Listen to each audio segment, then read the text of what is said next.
GNN के संग में हमारे आज के मेहमान हैं मारूफ शायर उमैर नजमी। उनसे मुलाकात के लिए लाहौर में वाक़ उनकी रिहाइश का पहुंचे तो उन्होंने हमारा पुरतपा खैर मकदम किया।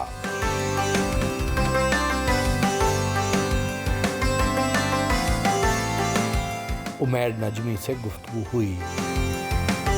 मेरा हाथ पकड़ ले पागल जंगल है। शुरू यहाँ से करते हैं। शुरू ये आते ही चले। अब आपका हुक्म है तो टाला तो नहीं होता। 3 इशारे हैं इस गज़ल के कि मेरा हाथ पकड़ ले पागल जंगल है, मेरा हाथ पकड़ ले पागल जंगल है, जितना भी रोशन हो जंगल जंगल है। आहा।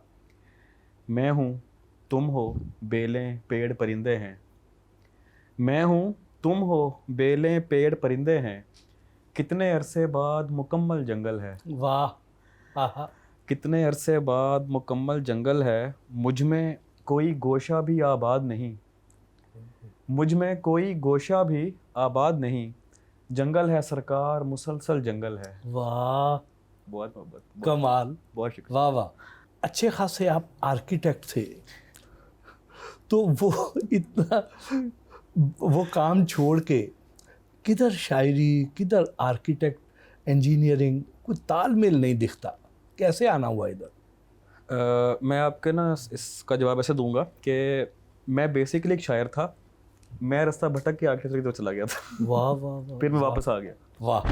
तो मैं शुरू से एक मतलब मुझे शौक तो शुरू दिन से, जैसे मैंने बताया कि जब से मुझे समझ और होश है, मुझे याद है मैं शेर सुनता था।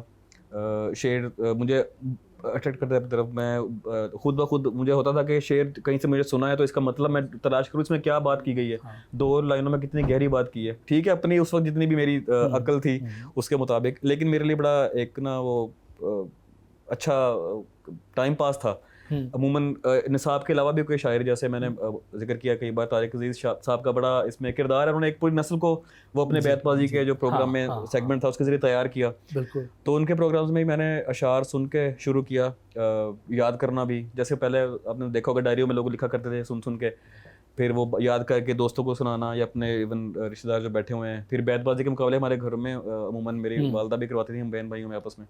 तो एक घर में माहौल था, सारी बात है कहीं ना कहीं से। फिर अब हमारे पूरे मुझे नहीं याद हमारी पिछली 10-12 नस्लें जो मुझे पता है किसी कोई शायर के करीब भटका हो, तो मैं पहला था। वो जाहिर बात है कोई जौहर था अंदर, कोई चीज़ थी ऐसी कि जिसने मजबूर किया। तो ये तो सारा कुछ जो प्रोफेशनल डिग्रीज तो वो तो आप जाहिर बात है वो आपका शौक तो नहीं, वो बाजों का था आप। हाँ।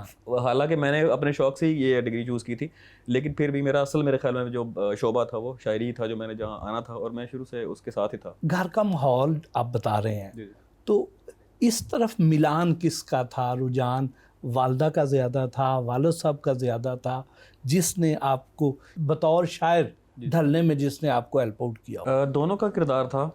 वालदा जो थी, जैसे आपको बताया कि उनके पास एक डायरी थी जिसमें अशार वो लिखा करती भी थी, और उनको देख के हमें भी आदत पड़ी। फिर हमने हमारे घर में शायरी की किताबें हुआ करती थी जो मेरे वालिद साहब भी लाते थे, पढ़ा करते थे। हमें गर्मी की छुट्टियों में अमूमन लोगों को खिलौने या इस तरह की चीज़ें मिलती थी कि आप गर्मियों की छुट्टियाँ गुजार रही 3 महीने की हुआ करती थी। तो हमें जर्नल रिसाले और इस तरह की चीज़ें जिसमें शायरी होती थी वो हम जाके अमूमन हमें वालिद साहब कहते थे कि एक आधी लाजमी किताब लेनी है और ये पढ़नी है छुट्टियों में। तो इन दोनों ने मिलकर पढ़ाया। मेरे ख्याल में किरदार अदा किया इस चीज़ में। हम स्कूल लाइफ में जब आप शेरों की तशरीह करते थे, जी, टीचर्स का रिस्पांस कैसा होता था? मैंने एक वाकया बहुत इंटरव्यू सुनाया, लेकिन वो आपको भी सुना देता हूँ कि मेरे 6ठी या 7वीं में उस्ताद थे उर्दू के। उन्होंने एक मजमून था जो याद करने के लिए, मजमून नहीं वो कहानी थी याद करनी थी। जो आपको पता है कि हमारे स्कूल में अमूमन होता है कि रटा सिस्टम होता है कि जैसे वो लिखी है वैसे ही आपने करके लिखना है। उसको रिप्रोड्यूस करेंगे तो आपको नंबर मिलेंगे, वरना जितना अगर आपने उसमें कुछ अपनी कोई तहरीफ की है या क्रिएटिविटी की है तो बल्कि उसके नंबर कटते थे कि आपने अपनी तरफ से क्यों दिमाग इस्तेमाल किया अपना, सिर्फ हाफ़िज़ इस्तेमाल करना। सही बात। तो मैंने जब वो याद की ना, तो मैंने मुझसे वैसे याद नहीं हो रही थी। मैंने उसको वो जब याद की तो नज़म की सूरत में याद हुई मुझे वो।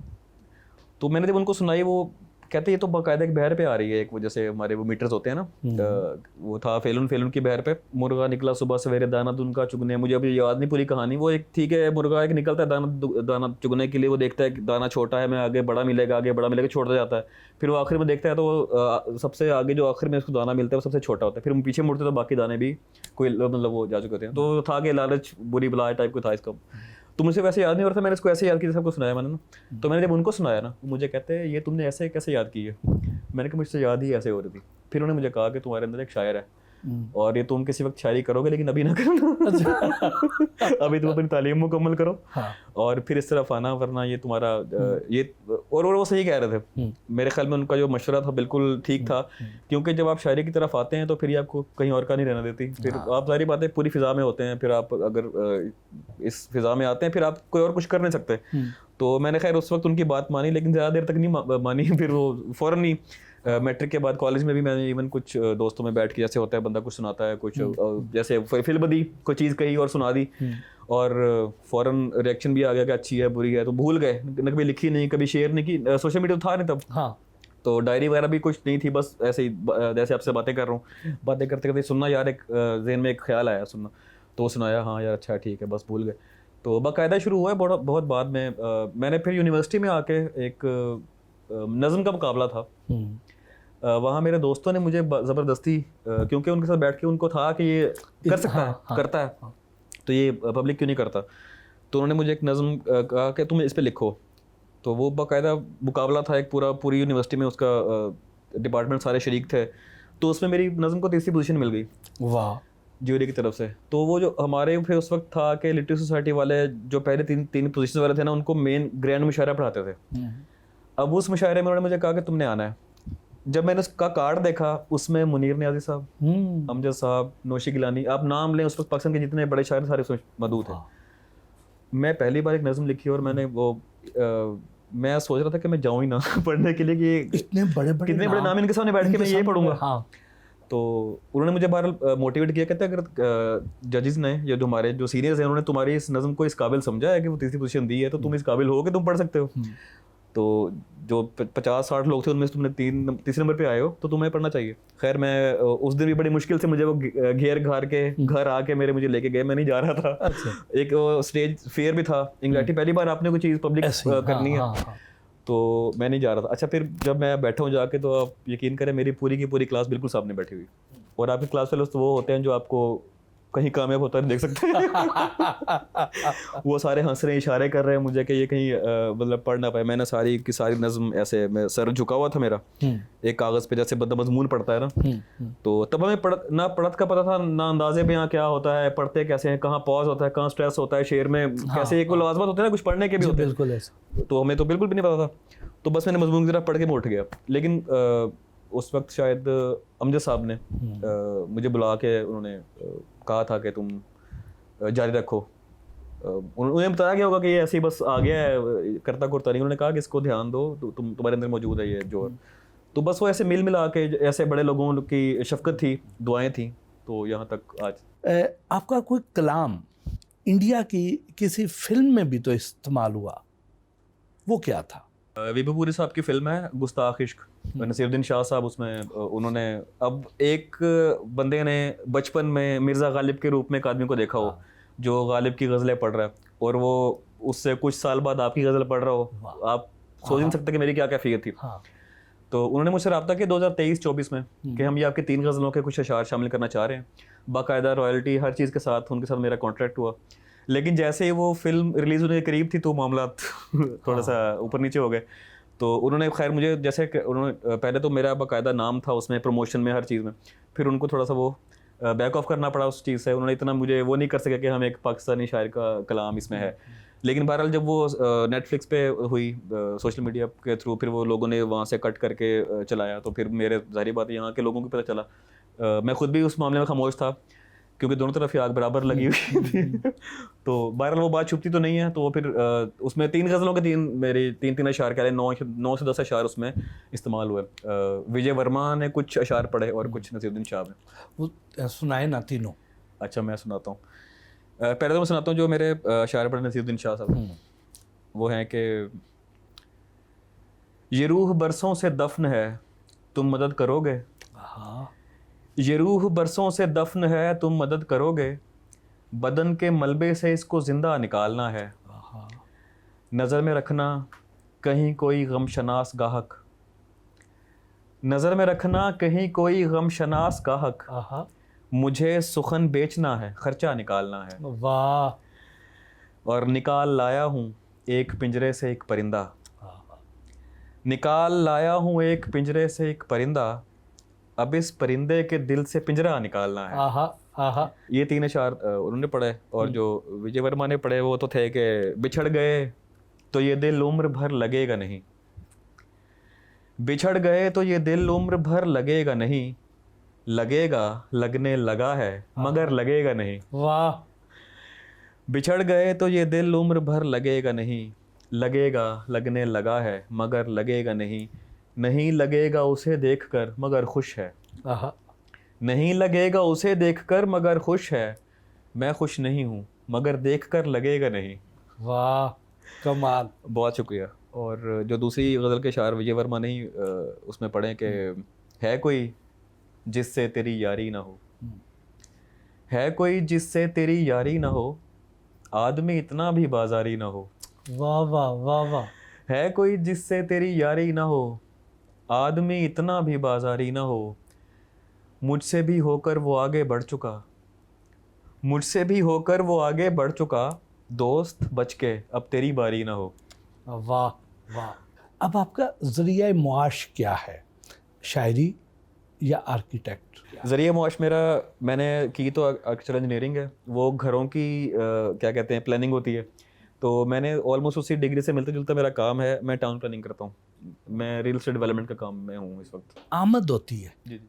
इसके लिए कोई ख़ास कैफियत दरकार होती है, कोई ख़ास माहौल दरकार होता है, या ये किसी वक्त भी हो जाती है? कि जैसे अभी आप बात कर रहे हैं ना, आपकी किसी बात से मुझे कोई ख्याल जहन में आ जाएगा कि ये शेर में ढलना चाहिए इस ख्याल को।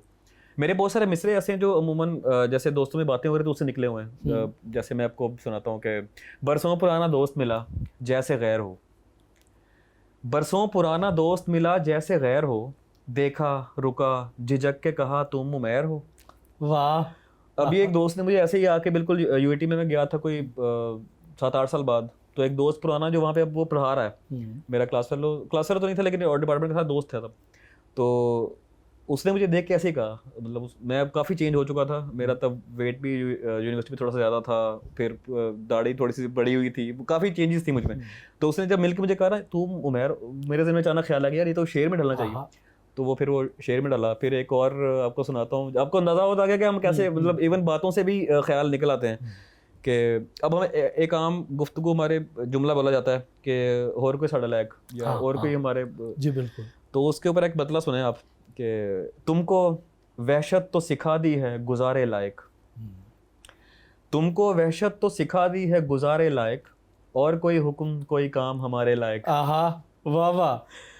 तो बस ये आपको बताने के लिए कि आप किसी बात से किसी वक्त भी कहीं बैठे हुए भी आपको कोई ना कोई ख्याल बरामद होता है और आप फिर उसके ऊपर काम शुरू करते हैं। अब मेरे ख्याल में मैं इसको काम ही मानता हूँ। आमद वाला सिलसिला ऐसा होता है कि घड़ा घड़ाया मिसरा आपके ऊपर आता होता है ना। मुख्तलिफ मुशायरों में जाते हैं, पाकिस्तान में, पाकिस्तान से बाहर भी, तो सबसे ज़्यादा मुआवजा किसका मिला, किस जगह से? आप बात ये तो नहीं पूछेंगे कितना? बता देंगे तो अच्छा। नहीं, मैं बताऊंगा तो काफ़ी क्या कहते हैं हासिल भी हो जाएंगे। अच्छा। और काफ़ी जगह लगेगा कि झूठ बोलते हैं तो मेरे साथ। अच्छा। बहरहाल सबसे ज़्यादा सऊदीया और दुबई, ये दो ऐसे मकामात हैं जहाँ पे आपको कुछ कहना नहीं पड़ता और फिर आप कहते हैं ठीक है। ये वो जो ये आप उसकी बात कर रहे हैं दुबई की, जहाँ वो जश्न रेख्ता होता है, जश्न रेख्ता भी होता है, अंदाज़ा में, और 3-4 प्लेटफॉर्म्स हैं तो उनमें जाते रहते हैं। तो बहरहाल और भी होते हैं प्रोग्राम्स। लेकिन अच्छा आप इसको ऐसे कर लें, मिडिल ईस्ट में, मिडिल ईस्टर्न कंट्रीज़ में ना, आप कतर है, बहरीन है, कुवैत है, ओमान है, इन सारे मुल्कों में कहीं भी आप जा रहे हैं तो आप खुशबाशी आते हैं वापस। वो जो मूवी थी जी जी इंडिया वाली, उसके कितने पैसे मिले थे? आप कितने वाला सवाल ना करें। अच्छा। लेकिन अच्छा मेरे लिए तो इतना ही बहुत था कि मेरा कलाम पढ़ा जा रहा है। आप ये देखिए कि शायद आखिरी बार शायद फैज़ साहब का कलाम पढ़ा गया होगा, या सागर साहब हैं, या साहिर उद्यानवी, तो खैर उनके बहुत अरसे बाद किसी पाकिस्तानी शायर का कलाम हो रहा था। मेरे लिए तो यही बहुत बड़ी बात थी कि उन्होंने मुझे कांटेक्ट किया और मुझे कहा कि आपकी ये चीज़ें पढ़नी है। मैंने तो उनसे जिक्र भी नहीं किया था, वो तो खुद क्योंकि प्रोफेशनल, क्योंकि पूरी इंडस्ट्री है वो, तो उनका पूरा कॉन्ट्रैक्ट बना हुआ था कि हमने इतनी चीज़ें आपके लेनी है, इतनी चीज़ों का आपका ये हम करेंगे। बाकी मूवी लगने के बाद भी जहाँ जहाँ क्रेडिट आपको होगा, जैसे रॉयल्टी आप कहते हैं जी, वो मिलती रहा करेगी। तो फिर वो कॉन्ट्रैक्ट हुआ तो उस पर हुआ, मतलब ठीक अच्छी अमाउंट थी हैंडसम अमाउंट थी। कहते हैं कि ये जो अच्छा कलाम है, जो अच्छे शायर हैं, ये तब कोई अच्छा कलाम कह पाते हैं जब उनका दिल टूटता है। इसमें कितनी सदाकत है? दिल, अच्छा मैंने पहले भी इसका जवाब दिया और मेरे ख्याल में शायर जो है ना टूटे हुए दिल के साथ ही पैदा होता है। मतलब वो दुनिया में एक शायर होने के लिए ना हसास होना बहुत ज़रूरी है, और हसास होने का मतलब है कि आपका दिल बात बात पर टूटेगा। तो अब इसी हसासियत के ज़ेरे असर आपका दिल बाज़-औक़ात बहुत दफ़ा भी टूट जाता है। अब मैं क्या कहूँ यहाँ पे इसीलिए तो मैंने पूछा। तो मेरा नहीं टूटा जी, नहीं टूटा, नहीं टूटा। शादी के बाद ही टूटा होगा। नहीं शादी मैं वही जगह जगह बता चुका हूँ कि मैं अपनी मोहब्बत के साथ रह रहा हूँ। हाँ। तो अगर तो ये थीसिस होता कि दिल टूटना ज़रूरी है तो शायद मैं फिर शायर या तो अच्छा नहीं हूँ या फिर शायर ही नहीं हूँ। लेकिन मेरा केस में तो ऐसा नहीं है। नहीं है। मैं तो हर रोज़ उस मोहब्बत को ऐसे महसूस करता हूँ जैसे पहले दिन की थी। वाह, तो दिल टूटना ये तो हम शायद भाभी से पूछेंगे। हाँ वो अगले सेगमेंट में कर लीजिए। ऑन रिकॉर्ड तो यही है कि मेरा दिल नहीं टूटा। आपने उर्दू के अलावा पंजाबी में भी तो आपने जी कई कलाम आपने लिखे हैं, वो तो कोई सुनाए ना। ਉਹ ਤੱਕਦਾ ਹੈ ਭੁੱਲ ਜਾਂਦਾ ਹੈ, आहा, ਉਹ ਤੱਕਦਾ ਹੈ ਭੁੱਲ ਜਾਂਦਾ ਹੈ, ਅਗਲਾ ਬੰਦਾ ਰੁੱਲ ਜਾਂਦਾ ਹੈ। हाय, ਉਹ ਤੱਕਦਾ ਹੈ ਭੁੱਲ ਜਾਂਦਾ ਹੈ, ਅਗਲਾ ਬੰਦਾ ਰੁੱਲ ਜਾਂਦਾ ਹੈ। ਸੜਕ ਤੇ ਉਹ ਟੁਰਦਾ ਏ ਐਵੇਂ, ਸੜਕ ਤੇ ਉਹ ਟੁਰਦਾ ਏ ਐਵੇਂ, ਜਿਵੇਂ ਨਹਿਰ 'ਚ ਫੁੱਲ ਜਾਂਦਾ ਹੈ। आहा, ਸੜਕ ਤੇ ਉਹ ਟੁਰਦਾ ਏ ਐਵੇਂ, ਜਿਵੇਂ ਨਹਿਰ 'ਚ ਫੁੱਲ ਜਾਂਦਾ ਹੈ। ਉਹਦਾ ਦਿਲ ਹੱਟੀ ਦਾ ਬੂਆ, ਉਹਦਾ ਦਿਲ ਹੱਟੀ ਦਾ ਬੂਆ, ਜਿਹੜਾ ਆਵੇ ਖੁੱਲ ਜਾਂਦਾ ਹੈ।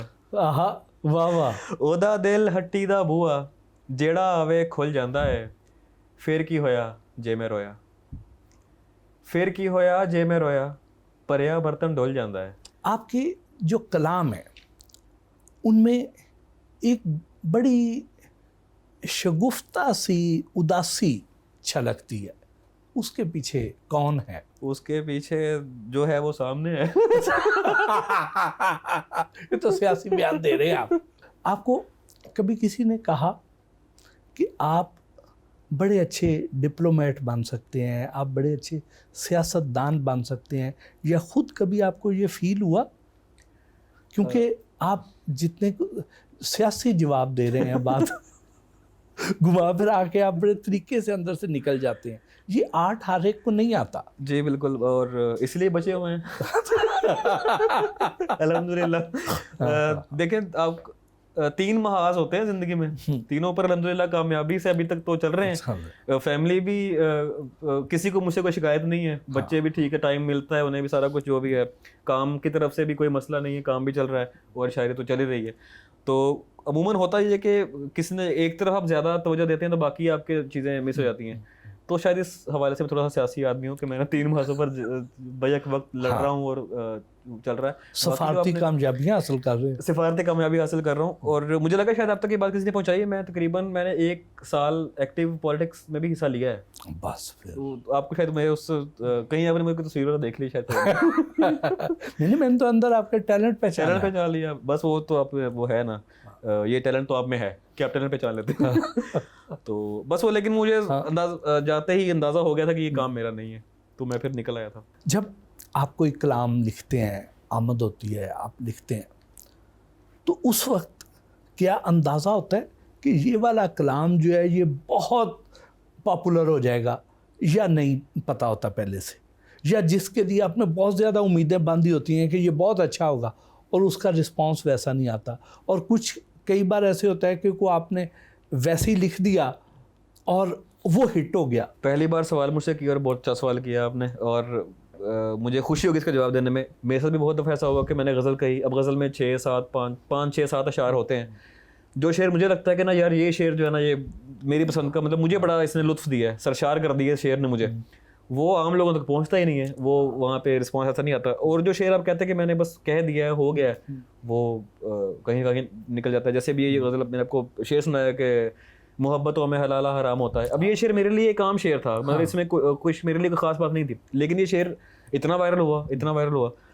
इसी में एक और शेर था जो मुझे बड़ा पर्सनली पसंद था कि ये शेर ज़्यादा होना चाहिए था, लेकिन वो शेर को उतनी ज़्यादा वो नहीं मिली पज़िराई। वो था कि कभी लगी है तुम्हें कोई शाम आखिरी शाम, कभी लगी है तुम्हें कोई शाम आखिरी शाम, हमारे साथ ये हर एक शाम होता है। आहा, लेकिन मैंने जब मुशायरे में पढ़ा तो ये शेर को शायद वो पहले मैंने वो हलाला वाला पढ़ दिया था, तो वो लोगों ने सुना ही नहीं पाया कि ये क्या कह रहा है, तो बस वो फिर मैंने कहा अच्छा ठीक है। वो वाली बात कि अब लाग आपका कुछ अशार का ऐसा होता है कि जो आम समातों तक ज़्यादा अच्छे से पहुंच जाता है, तो वो ये तकरीबन एक दो बार नहीं, ये उमूमन हर गज़ल में ऐसा होता है कि आपको जो पसंद आ रही होती है चीज़, वो शायद आम लोग उससे कनेक्ट नहीं करते, और बाज़ औक़ात आपको पता होता है कि ये करेगा। जैसे पिंजरे वाला शेर जब मैंने कहा था, मुझे अंदाज़ा था कि ये शेर जो है ये अच्छा शेर हो गया मुझसे, और वो सारी बात उस पर फिर। कभी ऐसे भी होता है कि कलाम हिट होने का कोई ख़ास वक्त अल्लाह पाक ने मुअय्यन किया होता है कि आपने कलाम कह दिया, पोस्ट कर दिया या किताब में लिख दिया, नहीं किसी को समझ आई, लेकिन अचानक कोई ऐसा वक्त बदला कि उसमें वो ऐसी जगह, ऐसे प्लेटफॉर्म पे पहुंचा, किसी की नज़र उस पर पड़ गई, तो वो फिर एकदम सारे रिकॉर्ड तोड़ डालता है। बिल्कुल, ये भी ऐसा ही हुआ। मैंने अभी आपको शेर सुना कि बिछड़ गए तो ये दिल उम्र भर लगेगा नहीं, लगेगा लगने लगा है मगर लगेगा नहीं। ये शेर मैंने कहा था 2017-18 में, ये गज़ल जो मतलब इसमें पूरी, और मैंने कहीं किसी वीडियो वगैरह में उसको बना के पोस्ट भी शायद यूट्यूब पे या किसी दोस्त मेरे ने बना के पोस्ट की थी। लेकिन जब मैंने एक और जगह पढ़ी जाके, उसकी कोई रील्स 3-4 चली, वो बहुत ज़्यादा चल गई, तो फिर वही वाली बात कि वो 3 साल बाद कहीं जाके उसका वो वायरल हुआ। ऐसे ही एक और शेर था, वो मेरे दिल में भी आ रहा था कि 2 अशार सुने। हाँ। बवक्त असर जब अशिया के साए बढ़ने लगे, बवक्त असर जब अशिया के साए बढ़ने लगे, हम एक मकान की तरफ सर झुकाए बढ़ने लगे। किसी गली में किराए पे घर लिया उसने, किसी गली में किराए पे घर लिया उसने, फिर उस गली में घरों के किराए बढ़ने लगे। वाह वाह। अब ये शेर मैंने जब कहा था उसके तकरीबन को 5-6 साल बाद दोबारा जैसे कहते रिवाइव हुआ, किसी ने पोस्ट किया, मेरी कोई पुरानी वीडियो से निकाल कर उसने वो रील बना के पोस्ट किया, तो उसके बाद ये दोबारा से जिसकी फरमाइशें शुरू हो गई कि वो घर वाला और किराए वाला शेर जो है, तो वो होता है टाइम शायद मुतय्यन होता है, कुछ चीज़ें बाद में भी होती हैं। भाभी ने नहीं पूछा कि वो कौन सा घर था जिसकी वजह से उस इलाके के किराए बढ़ने लगे? देखिए आज तक नहीं पूछा तो शादी चल रही है। चले हम तवज्जो मबदूल कराते हैं भाभी। आप जरा ध्यान करें।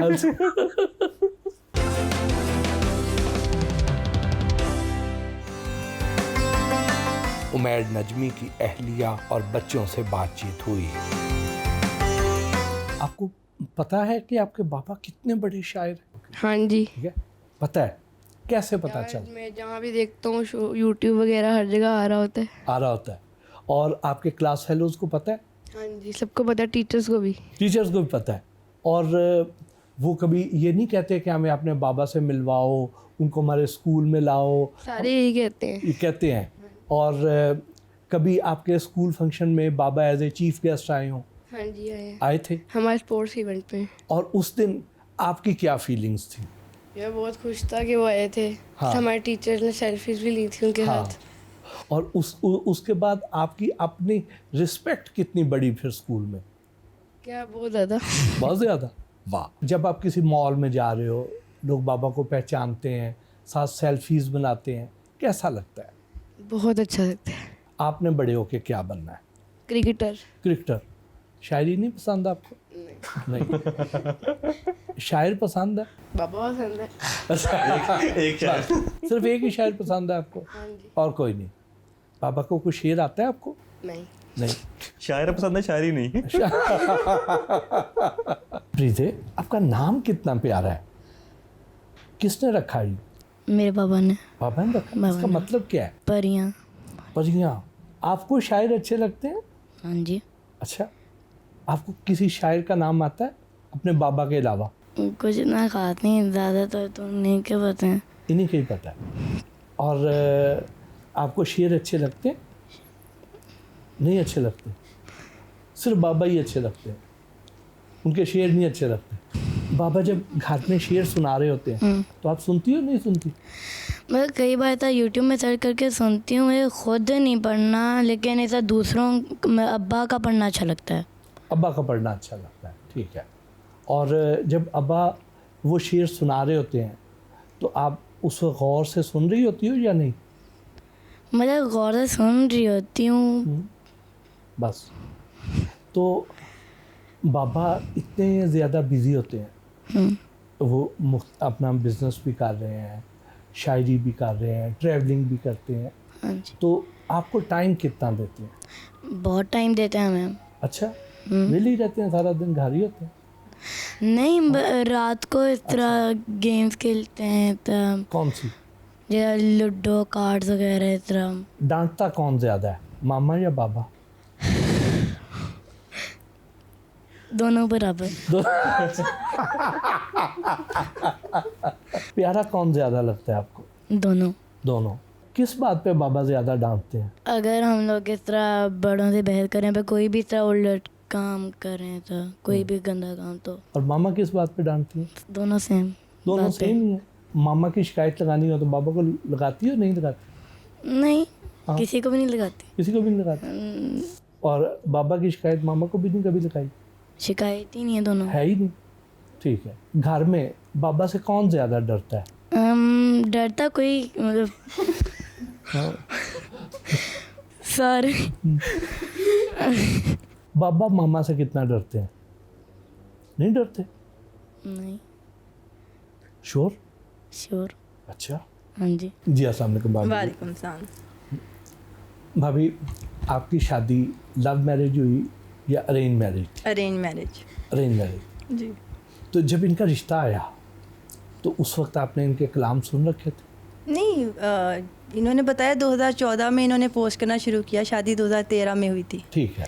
तो अभी तक कहीं वायरल तो नहीं थे। यूनिवर्सिटी में क्या करते थे मुझे तो नहीं पता था।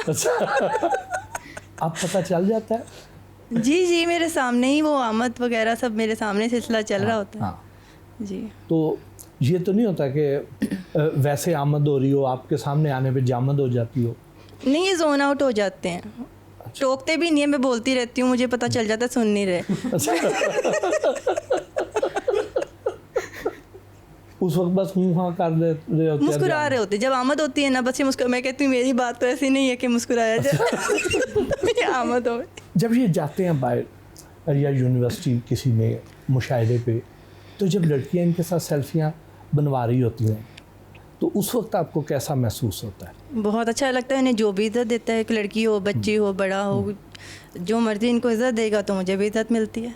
अल्लाह का शुक्र। आम तौर पे जी। जो शायर होते हैं वो अपनी बेगमात को ये कहते हैं कि ये शेर मैंने आपके लिए कहा। नहीं, इन्होंने कभी नहीं कहा। अच्छा। नहीं नहीं, ऐसे नहीं होता। शेर नहीं कहा या आपको कभी नहीं कहा कि ये मैंने आपके लिए कहा है? अंडरस्टूड है कि जो कुछ लगेगा मुझे, जो मैं चाहूँगी मैं कह दूँगी ये मेरे लिए हो, कहते हैं ठीक है। हाँ। मैं खुद ही बता देती हूँ ये शेर मेरे लिए। हाँ, ठीक है। हाँ जी, इतनी अंडरस्टैंडिंग है, कहना नहीं पड़ता, बहुत फॉर्मेलिटी हाँ। नहीं है कि ये आपके लिए। हाँ, आम तौर पे जो शायर होते हैं उनके कलाम में बहुत ज़्यादा मुबालगा रही होती है, ज़रा बढ़ा चढ़ा के पेश करते। तो जो इस तरह के मोहब्बत भरे अशार होंगे तो भाभी उस पर यकीन कर लेती है नहीं करती हैं आप? उनकी पर्सनैलिटी ऐसी है कि यकीन आता है। इनके अल्फाज में सच्चाई है क्योंकि वो पर्सनैलिटी में भी है। वाह वाह यार, आप कैसे खुश नसीब है। ये पहले से पढ़ाया हुआ है आपने भाभी को? बस तैयारी करी। इनका एक शेर है, हमारी आंख में खद्दर के ख्वाब बिकते थे, तुम आए और यहाँ बोस्की के थान खुले, जो मुझे बड़ा पसंद है। वाह वाह। वो आपको सुनाइए। वाह, सुनाए जी, सुनाए। ये तो मैं टाल भी नहीं सकता। ज़ाहिर है, ज़ाहिर। और ये भी नहीं कह सकता कि मैंने भाभी के लिए नहीं कहा। तो बस इनकी नज़रिए पर करता हूँ। हाँ। 2 दिन अशार हैं कि सब इंतज़ार में थे कब कोई ज़ुबान खुले, सब इंतज़ार में थे कब कोई ज़ुबान खुले, फिर उसके होंठ खुले और सबके कान खुले। आहा। हमारी आँख में खद्दर के ख्वाब दिखते थे, हमारी आँख में खद्दर के ख्वाब दिखते थे, तुम आए और यहाँ बोस्की के थान खुले। वाह वाह। आहा। गया वो शख्स तो नज़रें उठाई लोगों ने, गया वो शख्स तो नज़रें उठाई लोगों ने, हवा थमी तो जहाज़ों के बाद बान खुले। आहा। और ये कौन भूल गया उन लबों का खाका यहाँ, ये कौन भूल गया उन लबों का खाका यहाँ, ये कौन छोड़ गया गुड़ के मर्तबान खुले। वाह। आहा। ये कुछ वाह वाह। जब ये दिल टूटे हुए शेर सुनाते हैं तो उस वक्त आपको कभी शक नहीं गुजरता कि क्या नहीं। करते रहे हैं ये माजी में? नहीं जी, ऐसे कभी नहीं हुआ। आपने कुरेदा नहीं या आपने कहा मिट्टी पाओ? नहीं, ज़रूरत नहीं लगी कभी। हाँ। कितनी बार इन्होंने मोहब्बत की होगी शादी से पहले? मुझे तो लगता है बस मुझे से किया। चले, अल्लाह आपका गुमान कायम रखे। आमीन। आपने तो प्रोग्राम करके चले जाना है।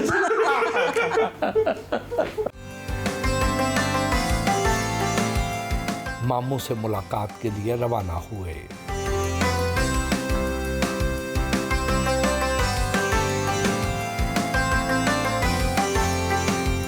आपका एक बड़ा मशहूर कलाम था, एक उसी पर तो अय्या हूँ मैं, ये तो ज़रा सुना दे। ये बल्कि मैंने अपने पहले जो बैनुल अक़वामी मुशायरा था 2017 में बहरीन अमजद साहब की सदारत में, तो वहाँ सुनाई थी। मेरे बड़े दिल के करीब है ये गज़ल, और बहुत शुक्रिया आपने ये मुझे याद करवाया है। मैं सुनाता हूँ कि बस एक उसी पे तो पूरी तरह अया हूँ मैं, बस एक उसी पे तो पूरी तरह अया हूँ मैं, वो कह रहा है मुझे रायगा तो हाँ हूँ मैं, जिसे दिखाई दूँ मेरी तरफ इशारा करे, जिसे दिखाई दूँ मेरी तरफ इशारा करे, मुझे दिखाई नहीं दे रहा कहाँ हूँ मैं। आहा।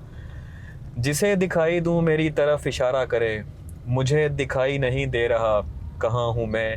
किसी ने पूछा कि तुम कौन हो तो भूल गया, किसी ने पूछा कि तुम कौन हो तो भूल गया, अभी किसी ने बताया तो था फलां हूँ मैं। वाह। और हर एक शख्स को अपनी पड़ी हुई है यहाँ, हर एक शख्स को अपनी पड़ी हुई है यहाँ, मेरा ख्याल है अपनों के दरमियाँ हूँ मैं।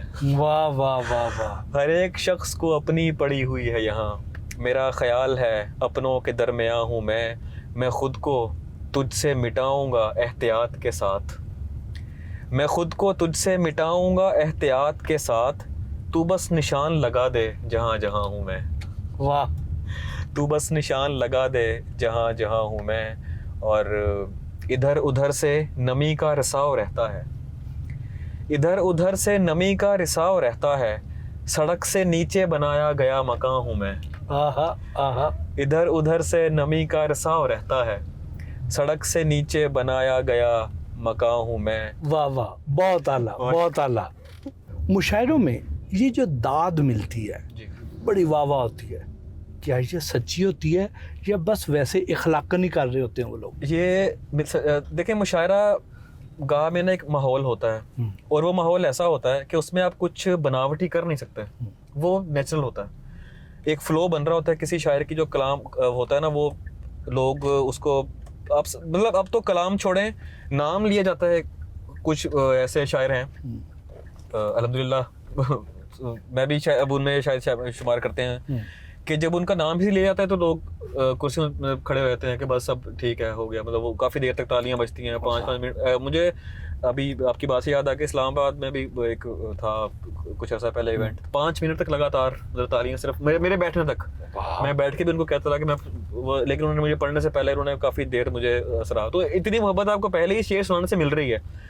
तो मैं यही कहना, इसका मकसद बताने का ये था कि वो सारा कुछ ये बनावटी नहीं हो सकता ना। आप ये किसी एक पूरे हजूम में या किसी एक हजूम तो खैर एक बड़ा सख्त लफ्ज़ है, आप किसी मुशायरा गाह में जो एक सामीन की पूरी तादाद बैठी है, आप कैसे असरअंदाज हो सकते हैं इस मामले में? क्या किसी से आप जाली दाद ले लें? अगर कोई 7-8 किसी के दोस्त यार बैठे कर भी रहे, तो ये तो नहीं कि उनकी वजह से बाकी सारे भी करना शुरू कर देंगे। वो तो पूरे हॉल पर या जितने भी वहाँ पे पंडाल में लोग मौजूद हैं, उन पर वो सहर तारी होगा, वो कैफियत तारी होगी, तो फिर वो उसी रंग में आएंगे। तो ये मेरा नहीं ख्याल कि इसमें कुछ आर्टिफिशियल हो सकता है, ये नेचुरली होता है।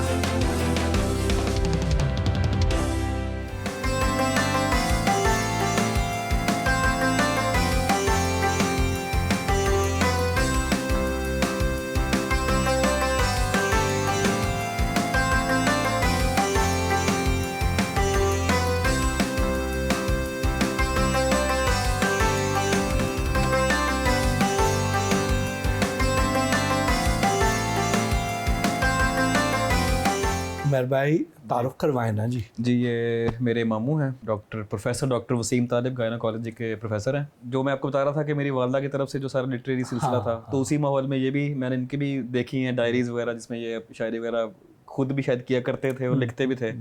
और बचपन से ही जैसे होता है एक आपका दोस्त बन जाते हैं ना, मामू से ज़्यादा दोस्त है मेरे। वाह।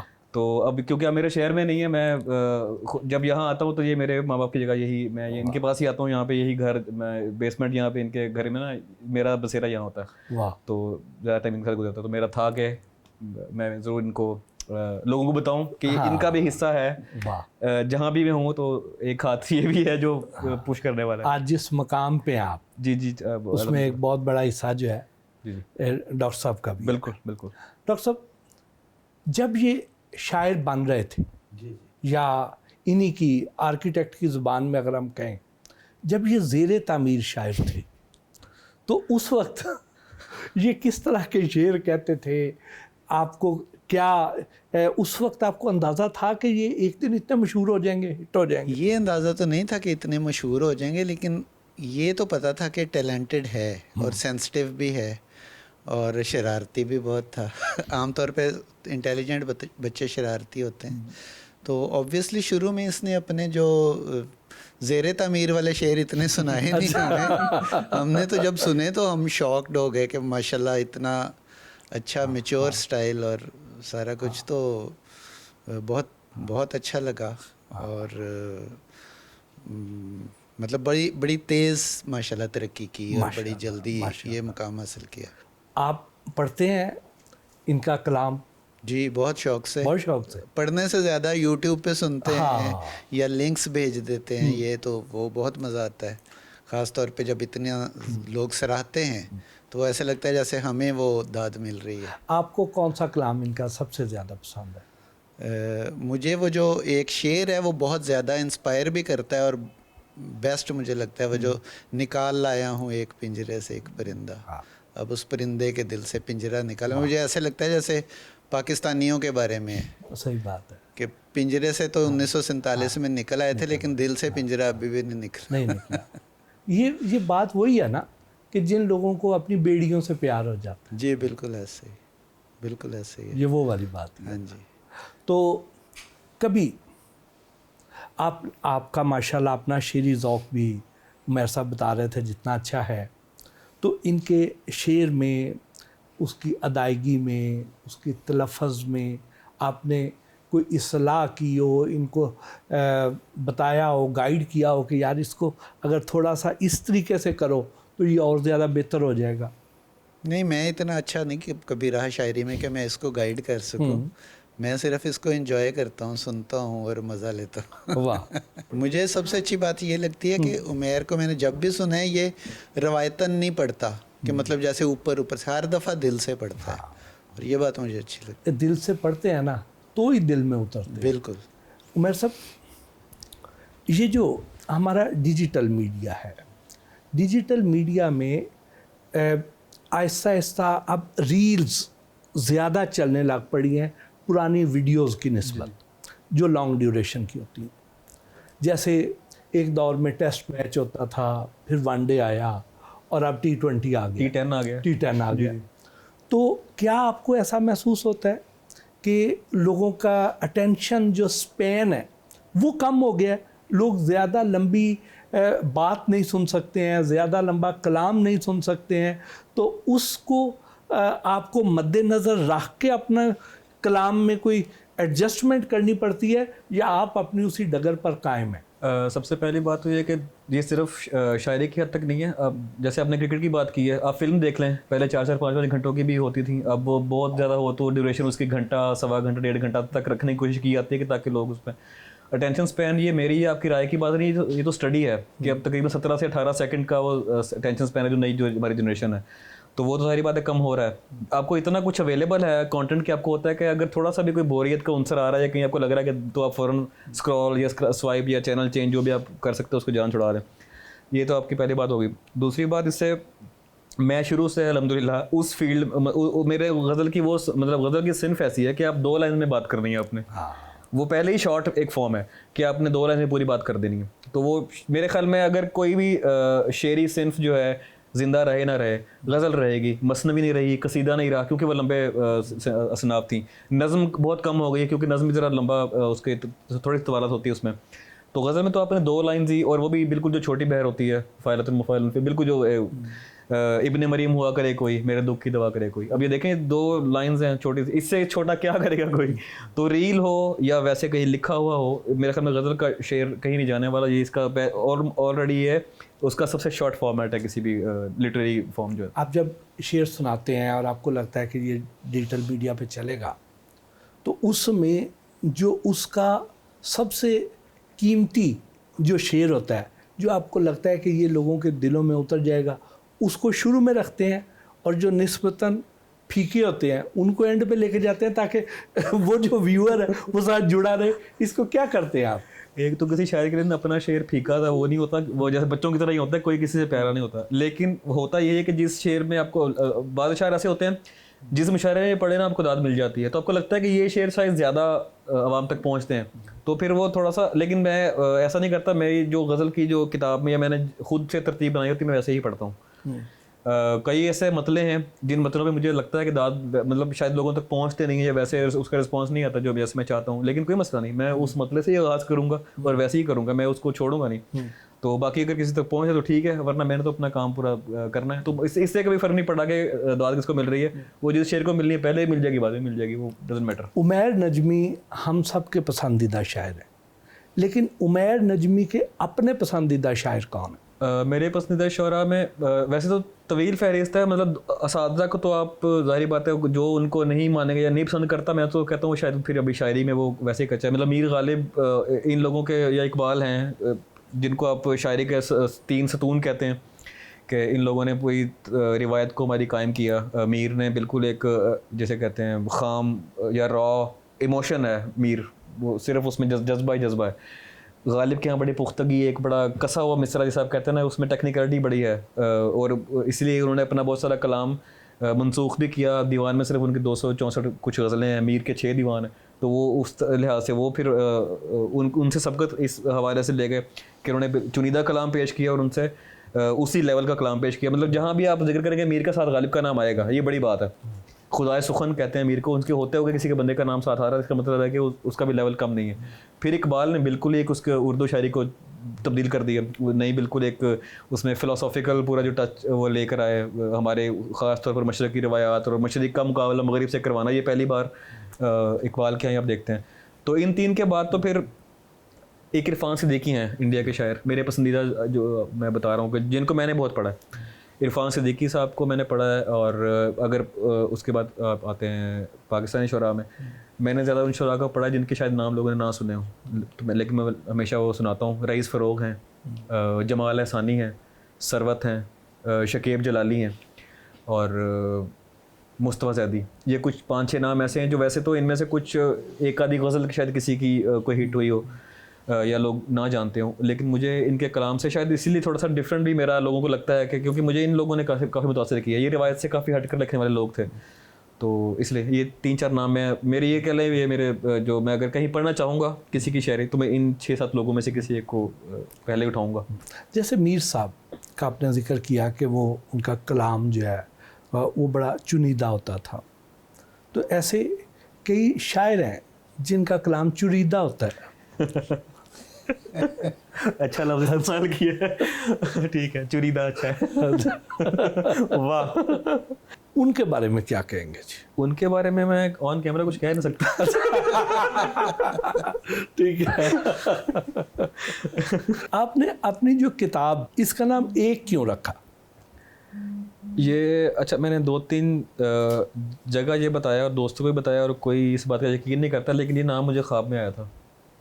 मुझे ख्वाब आया था, मैं एक मेरे पास थैला है, मैं फिर रहा हूँ लेके, उसमें से निकालता हूँ तो उस पर एक लिखा होता है, और नीचे ऐसे उमैर नजमी लिखा हुआ था। मैंने ऑलमोस्ट थीम भी वही फॉलो करने की कोशिश की है इस किताब के जो सरवर्क पे ना, तो ये मुझे नाम फिर मुझे लगा कि ये रख लेना चाहिए, ये तो मतलब बता दिया गया कि ये होना चाहिए, तो मैं इसलिए रखा है। और मैंने देखा ये किसी अमूमन नाम जो होते हैं ना, वो कोई ना कोई आपको किसी शायरी की किताब का नाम किसी नॉवल में मिल जाएगा कहीं कहीं, ये नाम मैंने नहीं देखा कि किसी और किताब का हो, तो शायद इसलिए थोड़ा सा मुझे लगा यूनिक भी लगा, मैंने रख दिया। तो आपकी अब तक कितनी किताबें आ चुकी हैं? एक ही इसका मतलब ये है कि जो अगली किताब होगी उसका नाम दो होगा। ये मुझे पता था आप ये सवाल करेंगे। मेरे बहुत सारे दोस्तों ने मुझसे ये कहा कि तुम्हें ये गिनती शुरू कर दी, क्योंकि मेरे काफ़ी सारी गज़लों में और मिसरों में भी गिनती का इस्तेमाल होता है ना, तो वो कहते तुमने 1 फिर 2 फिर 3 इस तरह करके। मैंने कहा नहीं, एक के बाद फिर नाम कुछ और होगा, ये बस एक ही थी। हाँ। अब ये कुछ और, तो अगली किताब भी इंशाल्लाह वो फिर उसका नाम जो भी जब मौका आएगा तो फिर वो कर लेंगे। ऐसा कलाम जो अभी तक वर्जन हो, ताज़ा ताज़ा, ठीक है, हाँ जी, वो सुनाए एक तो ना। माशाल्लाह आपकी जुबान बहुत शायराना तो मुझे लग रहा है कि मैं एक शायर के साथ गुफ्तगू कर रहा हूँ, बड़ी बात है। अच्छा, वर्जन बड़ा अच्छा लगा इस्तेमाल किया आपने। तो 2-3 अशार अभी याद आ रहे हैं जो बिल्कुल ताज़ा हैं, शायद मैंने कहीं सुनाए भी नहीं है, तो वो आपके नजरे चले, आपके थ्रू लोगों तक पहुंच जाएंगे। हाँ उसका ताल्लुक तो पुराना है मेरे साथ, हाँ उसका ताल्लुक तो पुराना है मेरे साथ, बर्ताओ मगर पेशा वराना है मेरे साथ। हाँ उसका ताल्लुक तो पुराना है मेरे साथ, बर्ताओ मगर पेशा वराना है मेरे साथ, रखना है मुझे दिल में तो फिर 2 की जगह रख, रखना है मुझे दिल में तो फिर 2 की जगह रख, जो मुझ में है उसने भी तो आना है मेरे साथ। वाह।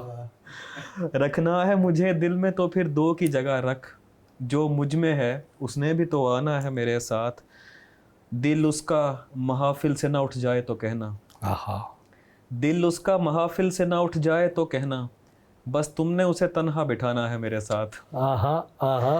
दिल उसका महाफिल से ना उठ जाए तो कहना, बस तुमने उसे तन्हा बिठाना है मेरे साथ। क्या मकनातीसी शेर है।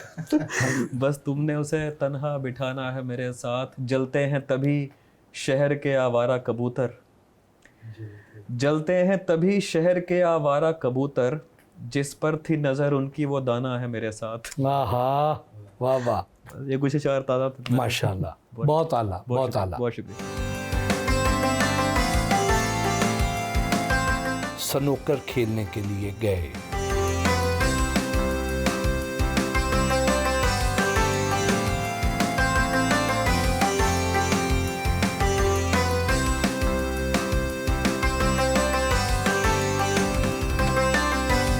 मेहर भाई अपने दोस्त का तारुफ तो करवाए ना जी।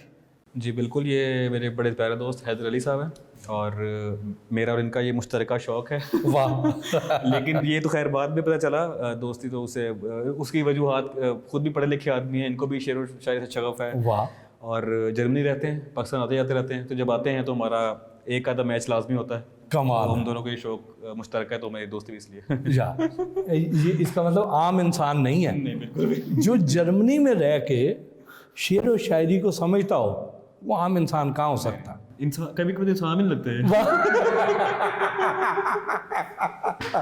फरिश्ते फरिश्ते फरिश्ते फरिश्ते। हाँ जी।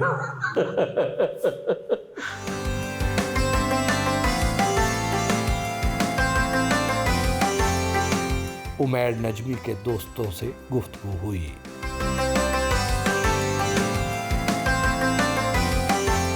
मेहर भाई इन सालों का तारुफ तो करवाए ना जी।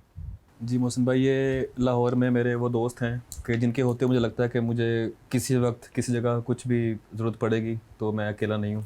मैं इनको जिस वक्त जहाँ बुलाऊँगा ये पहुँचेंगे। जैसे आज भी इतने शॉर्ट नोटिस पे इनको मैंने आपके सामने कहा, और सारे दूर दूर से यहाँ सारे इकट्ठे हो गए।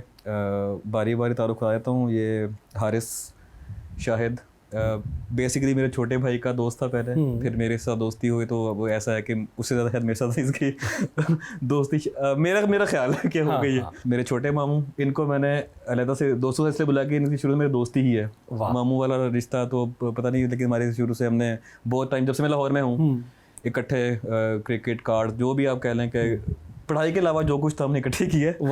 अली मुख्तार साहब जिनके घर में भी बैठे हैं मौजूद इस वक्त, ये मेरे यूईटी के सीनियर थे। आज तक कभी इनको सीनियर नहीं समझा, ना इन्होंने कभी जूनियर समझा। इनसे दोस्ती वाला रिश्ता। और आखिर में अफनान, ये भी मेरा एफसी कॉलेज, फिर यूईटी, और अब तब से लेकर अब तक, मतलब इन सब से कम अज़ कम 20-21 साल पुराना। वाह। आधी ज़िंदगी समझें इनके साथ गुजर गई है, तो ये मेरा हल्का अहबाब है लाहौर का। वाह। तो इनके साथ तो फिर सबसे पहले हम हारिस साहब से शुरू करते हैं। हारिस भाई, आप चूँकि बड़े अरसे से इन्हें जानते भी हैं और बड़ा पुराना साथ है ज़ाहिर है, तो आपसे मैंने ये पूछना है कि शोहरत आने के बाद इनमें क्या तब्दीलियाँ आई? अच्छा, इनकी अच्छी बात ये है कि जिस तरह होता है कि इंसान में शोहरत आती है और उसके बाद पर्सनैलिटी ट्रेट्स हैं, कुछ ज़रा तकाजा होता है आपकी उस एवोल्यूशन का भी कि आप उसके अंदर वो नहीं रह पाते। लेकिन इनकी अच्छी बात यह है कि जो इनके कुछ पर्सनैलिटी ट्रेट्स हैं तो वो वैसे के वैसे ही। उमैर, मेरा ख्याल है कुछ सिल्वर जुबली तो हो गई है इनको जानने की। 25-26 साल हो गए हैं जिस अरसे से मैं इनको जानता हूँ, स्कूल के ज़माने से लाइक इनके साथ वो एक ताल्लुक़ रहा है। तो ये हमेशा से डाउन टू अर्थ, बहुत हम्बल जो है ना, हमेशा से ये इनकी तबीयत का एक खासा था और वो अभी भी ऐसे ही है। उमैर उतने ही हम्बल हैं आज भी। शोहरत के बाद उस चीज़ के ऊपर कोई ख़ास फ़र्क नहीं पड़ा। हाँ, ये ज़रूर है ज़रा टाइम मुश्किल से मिलता है अब इनसे। मसरूफियत कुछ ज़्यादा उनकी इस तरह की, या लाहौर आते भी हैं तो एक आध दिन के उसके ऊपर ही कोई ना कोई रिकॉर्डिंग होती है, कुछ होता है, मुशायरा वगैरह होता है, तो मुलाकात कम हो पाती है। लेकिन अच्छा एक इनके साथ आप कह लें ताल्लुक़ का एक वो ये है कि ये इनके साथ आप चाहे 6 महीने बाद मिल लें, साल बाद मिल लें, वो जिधर से आपने छोड़ा होता है बात वहीं से ही शुरू होती है, उसके अंदर जो है कोई तो ये तो अच्छी बात बताई ना आपने। खामी क्या है इनमें जी, वो बताएं। खामी, हाँ, देखिए सारी खामी आप कैमरे पे बताने वाली नहीं होती। अच्छा। लेकिन जो बताने वाली है वो हिंट दे दें भाभी के लिए, वो मैं कोई ऐसी खामियां वो मैं आपको बताया। तो एक इनको हम अपनी पंजाबी जुबान में जिस तरह मिसाल होती है ना, कहते बंदा सुई हो जाता है। तो उमैर का एक ये है कि उमैर जिस काम के पीछे लगे होता है ना, मतलब मिसाल को गाना पसंद आ गया, अब वो केसेट माफ़ी मांगेगी, वो सीडी माफ़ी मांगेगी, पाइन मैनू छाड़ दे हो।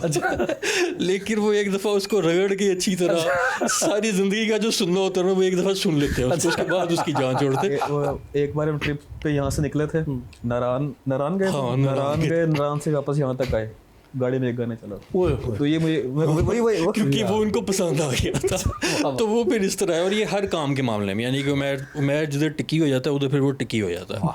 उसके बाद फिर जब उसका दिल भरता है फिर उस चीज़ को छोड़ता है, वरना ये तो फिर मुश्किल मिजाजी है। हाँ, उससे पहले फिर वो कभी कि कुछ आप कह लें चीज़ों में अच्छी होती है, हाँ। कुछ चीज़ों में अच्छी नहीं होती है। अब रीमिया खान से चले हो, नारायण जा रहे हैं, 12-14 घंटे का रास्ता है, वापस आप उतना रास्ता 28-30 घंटे एक ही गाना सुनते आ रहे हो। तो माजरत यार मुझे याद नहीं था। नदीम साहब, आपका तो चूँकि बेशक भांजे भी हैं लेकिन बड़ा दोस्ती वाला ताल्लुक़ है, तो आपने इनको एक छोटे बच्चे से आगे जवान होते और माशाल्लाह इतना नामवर होते हुए देखा है। आप जब कभी इन्हें मिलते हैं या आपको इनका कौन सा कलाम सुनने को दिल करता है कभी? मैं तो इनके YouTube पे भी सुनता रहता हूँ, क्योंकि अटैचमेंट इनसे इतनी ज़्यादा है कि YouTube पे भी इनके कलाम अब सुनता रहता हूँ जब इनसे कम मुलाकात होती है। तो वो मुझे ज़्यादा अच्छा लगता है, जो वो 2 लब दिखाई दिए, उस पर थोड़ा आप उसको कंप्लीट कर दें। वाह। वो है कि नकाब उड़ा तो मुझे सुर्ख लब दिखाई दिए, नकाब उड़ा तो मुझे सुर्ख लब दिखाई दिए, वो 2 दिए जो हवा के सबब दिखाई दिए। आहा। मैं जुज़वी अंधा था, 2-4 रंग दिखते थे, मैं जुज़वी अंधा था, 2-4 रंग दिखते थे, मगर जब उसने कहा देख सब दिखाई दिए। वाह। मैं जुज़वी अंधा था, 2-4 रंग दिखते थे, मगर जब उसने कहा देख सब दिखाई दिए।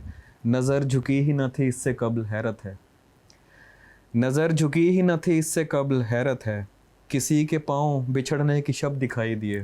वाह। और खला में घूरूं तो जो चेहरे बनने लगते हैं, खला में घूरूं तो जो चेहरे बनने लगते हैं, पता नहीं ये कहाँ और कब दिखाई दिए। वाह, आला। पता नहीं ये कहाँ और कब दिखाई दिए, दबे हुए थे कई ख्वाब आंसुओं के तले, मैं रो के सोया जब एक शाम तब दिखाई दिए। वाह, बहुत आला, कमाल, आपका ज़ौक़ भी कमाल है। और मुझे वाकई मेरी पसंदीदा गज़ल, हाँ, और यही कर सकते थे फरमाइश है अली। अली साहब, आप इनके बड़े पुराने दोस्त भी हैं, तो जितना माशाल्लाह ये बड़े शायर हैं, आपको भी कभी किसी मुशायरे में जाने का इत्तेफाक हुआ इनके? जी जी बिल्कुल। बड़ा एक दिलचस्प वाक़या, एक मुशायरा का इत्तेफाक हुआ और यहाँ से कोई 700 किलोमीटर हम सफ़र करके मैं और एक दोस्त हम रहीम यार खान गए मुशायरा सुनने। एक बड़ा ग्रैंड मुशायरा था, तो उसमें कोई 8-10 शायरों को बुलाया हुआ था। तो जब हम उधर पहुँचे तो सिर्फ मैं और मेरा दोस्त हम सिर्फ उसमें सुनने वाले थे और सिर्फ 8 शायर थे। उमर साहब ने वो उस टाइम, ये शुरू की बात है, ये तो बड़ा फिर जम्मे गफीर था सामने। बहुत वो 3 घंटे फिर हमें वो 8 शायरों को सुना। वाह वाह, मैं खुश शर्मिंदा रहा इनसे फिर। अफनान साहब, आप वो दोस्त हैं जिन्हें लंगोटिए दोस्त भी कहा जा सकता है जी, जिन्हें भेदी भी कहा जा सकता है। तो जो वाक़यात आपके पास हैं उनमें से कुछ ऐसे वाक़यात जो सुनाए जा सकते हैं, उनमें से क्या सुनाना चाहेंगे आप? हमारा ज़्यादातर टाइम यूनिवर्सिटी वाले दौर में, कोई 5 साल की हमारी ग्रेजुएशन थी, वो 5 साल इकट्ठे ही गुजरा है। ये अपने शहर से यहाँ हॉस्टल में या अपनी अकोमोडेशन में थे। मैं भी डे स्कॉलर था बट रात को वहीं रुक जाया करता था।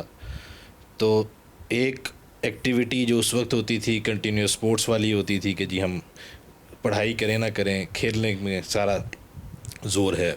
साथ मुशायरे का भी वहाँ जो इनको शायरी का उस वक्त शौक़ शुरू हो गया हुआ था वो भी चलता था।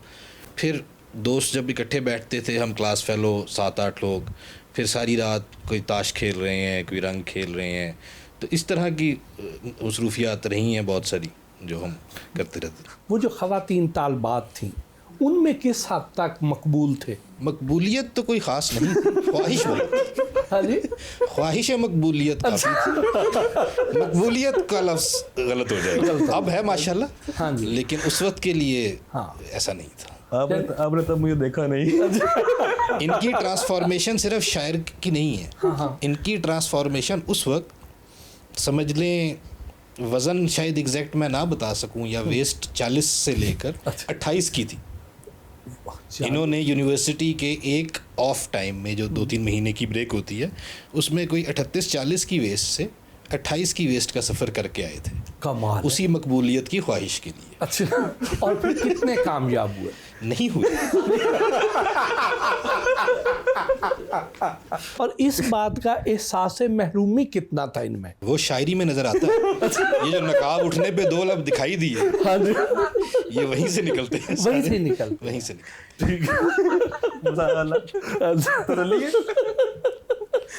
बहुत शुक्रिया उमर साहब, आपके साथ सारा दिन गुजारा, बहुत अच्छा लगा, बहुत अच्छी यादें लेके जा रहे हैं। बहुत शुक्रिया आपका भी, आपने मुझे इस काबिल समझा और आपने भी मेरे साथ पूरा दिन गुजारा। तो बहुत बहुत आपका प्रोफेशनल जिसे कहते हैं हर चीज़, आपका कंडक्ट, मैं आपका एक पहले तो आपको देखते थे, अब मैं दिल से आपका मदह हो गया हूँ। तो आप भी सलामत रहें, ऐसे ही खुशबाश लोगों को खुश रखें जैसे आप करते हैं हमेशा से।